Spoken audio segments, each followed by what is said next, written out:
Bien, entonces, el cuento tiene como rasgo principal la intensidad y la simplicidad, ¿verdad? Aunque estemos en noveno grado, siempre debemos hacer nuestros trabajos, o en este caso, si estuviésemos haciendo un cuento de manera simple.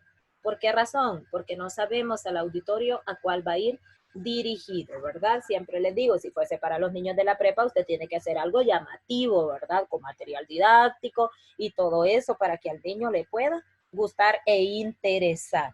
Tiene como principal característica la intensidad y simplicidad en el tratamiento de sus elementos, los personajes, el espacio, el tiempo, la acción. Forma parte del género narrativo. ¿Por qué? Porque el cuento es estrictamente diseñado para ser narrado o contado, ¿verdad? Un cuento leído no sirve.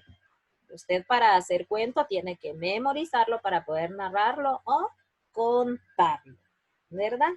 Eh, los personajes suelen ser perfilados de forma simple y esquemática, se dan pocos detalles de ellos. Usted no cuenta tanto, ay, mi personaje es así o es así. Da muy pocos detalles sobre los personajes. La acción también debe ser sencilla y suele mostrar un orden lineal. Ese es el problema por lo que a veces no se nos entiende lo que narramos, porque empezamos bien con el exordio, pero luego dejamos de la exposición de lado y ya estamos casi terminando, ¿verdad? Y cuando nos dicen que no entendieron, entonces volvemos a lo de, entonces no, debe llevar un orden lineal, es decir, que se desarrolla siguiendo un orden cronológico, máximo si lleva años, ¿verdad? En 1900 tanto y se pasa al 2020. No, no puede ser así. Y después se regresa a 1998. No, ¿verdad? Debe llevar un orden lineal, es decir, se desarrolla siguiendo un orden cronológico. El espacio en el que se ambienta suele ser escasamente caracterizado. Vamos a hablar del cuento tradicional y popular. Avi. Cuento tradicional y popular. Algunas veces es una creación colectiva que ha perdurado sobre todo a través de la transmisión oral y aún perdura. Otras veces puede ser la obra de un autor conocido, pero que se ha popularizado gracias a los medios de comunicación. Así es. Cuentos de tradición oral. A nosotros no nos gusta la tradición oral. Sentimos que ya está desfasada para nosotros y que es más para, ay, no, gente, ay, nosotros más con las redes sociales, dice usted, nosotros más con el internet, nosotros más con, pero no. La tradición oral es algo, es característico a nosotros, entonces no debemos perderla, ¿verdad? Algunas veces es una creación colectiva que ha perdurado a través del tiempo. Otras pueden ser obras de autor conocido, pero que se ha popularizado gracias a los medios de comunicación. Y el cuento literario, que se parece un poco al trabajo anterior, autor conocido, escrito con mayor cuidado, ¿verdad? Como se escribe el ensayo, de forma escrita, suele mostrar más elaboración en sus elementos como tiempo, lugar, personaje, los describe de una forma más intensa.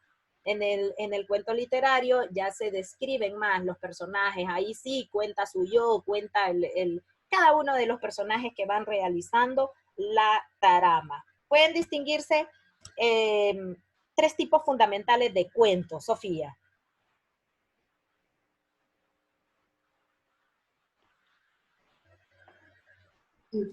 Cuento literario. Ese va, profe. El fantástico primero. Suelen distinguirse tres tipos fundamentales de cuentos. Vamos a hablar un poco del fantástico. Ahí en la 148. ¿Por qué no lo encuentro? Porque está en la 148. Y Sí, ustedes, aquí estoy. bueno, tipología del cuento literario. Mm. Tipología del cuento literario. Pueden distinguirse tres tipos fundamentales del cuento. El fantástico, siendo juego de la imaginación, Vamos a auxiliado dejarlo mucho. un poco ahí. Fantástico, siendo juego de la imaginación. Vamos a ver, en un minuto, alguien que nos cuente un cuento. A ver, así rapidito. Había un pollito que se llamaba Caramelo, vinieron las hormigas y se lo comieron, fin. profe, yo cuento. Vamos a ver. Buenísimo tu cuento. Había 3 cerditos, cada uno hizo su casa. Vino el lobo y se la destruyó. ¿Vino el lobo ahí? Se la destruyó. Oh, muy bien. ¿Alguien más que quiera contar su cuento? Qué bonito los cuentos. Caramelo se lo comió. Muy bien.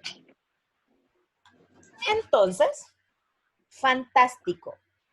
Usa como juego la imaginación. El cuento que nos contó Isaí fue el que contó el cuento anterior. Isaí, ese cuento no está previamente diseñado. Isaí se lo imaginó rapidito y nos lo contó rapidito, ¿verdad?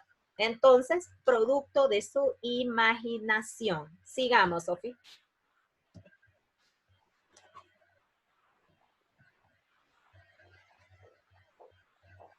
Auxiliada muchas veces por leyendas y consejos. Ajá.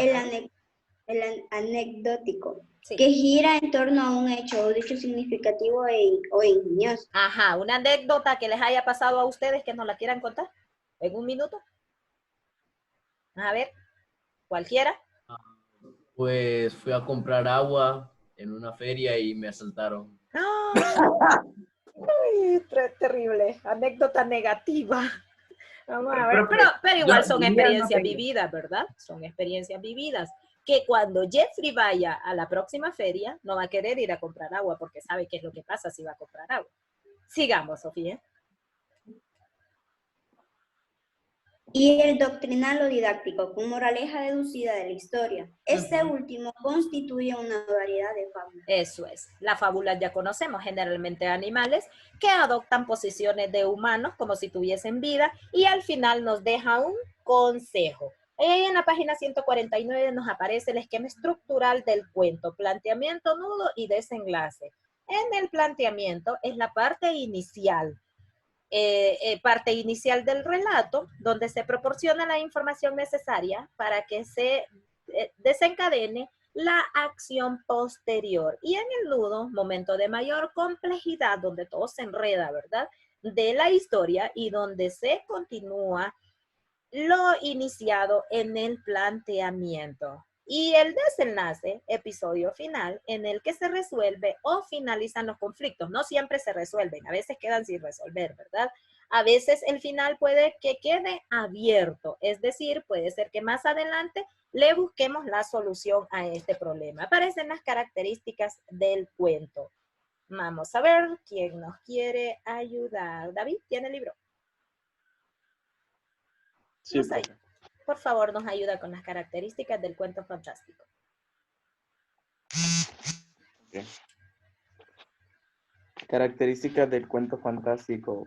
Parte de acontecimientos extraños productivos por una vacilación del narrador. Casi siempre es por nuestra imaginación, ¿verdad? El narrador va imaginando y va contándonos cosas, por eso nosotros nos reímos y le dicen, ay, ¿quién te va a creer? Así quedamos, ¿verdad? Cuando nos cuentan cosas que nosotros decimos, pucha, pero qué raro, yo no creo eso. Ajá, David. El narrador emplea la primera persona con la intención de dar testimonio de lo que pasa. Eso es. ¿Quién es la primera persona? Yo. Usted. Excelente. Sí, David. Presentan diversos temas como mitos, alucinaciones, viajes en el tiempo y en el espacio, la locura, la transición entre la vida y la muerte, los fantasmas, apariciones, hechicerías, el mundo de los sueños, las metamorfosis, vampiros, hombres lobos. Eso es. Todo producto de nuestra imaginación, ¿verdad? Viajes en el tiempo. Usted ha soñado que ha viajado. Cuando uno tiene ahorita que pasamos tensos de solo pasar encerrado, entonces uno dice, ay, yo quisiera como ir a la playa. ¿No le ha pasado que en la noche ha soñado que anda en Kuwait? No. A ver, he soñado que viajo en el tiempo, pero creo que a la Edad Media más. Ah, es que usted es más de ese tipo de cosas. Yo sí sueño, nunca soñaría eso. Yo sueño que ando en el caballo de Don Quijote de la Mancha, por ejemplo. Eso me encantaría soñar. Sueño y que viajo al pasado, o sea, encontrarme a mí misma de chiquita o algo así. Sí Uy, pero qué bonito, porque generalmente uno no se acuerda de esa etapa. Entonces es muy bonito que podamos soñar. Yo más recuerdo Infancia. La infancia, ¿verdad? Muy bien. Entonces, aparece algunas de las características, el punto de vista del narrador, que está sujeto desde el punto de vista de la perspectiva concreta, cuenta los hechos de la historia, usted como narrador cuenta los hechos de la historia, presenta los personajes, los sitúa en el tiempo y el espacio determinado, observa los hechos que lo rodean y muestra la forma de pensar y la manera de controlarlo. Todo es importante para la comprensión de la historia. 3 puntos de vista que el narrador debe emplear: siempre tomar en cuenta la tercera persona, el narrador en segunda persona, cuando el narrador cuenta los hechos empleando el nombre de tú, cuando dice, ay, él me contaba esto y el otro. Y el narrador en primera persona, que es cuando cuenta los hechos y participa en la historia que quien los relata, ¿verdad? Aparece ahí una actividad y aparece la superestructura descriptiva.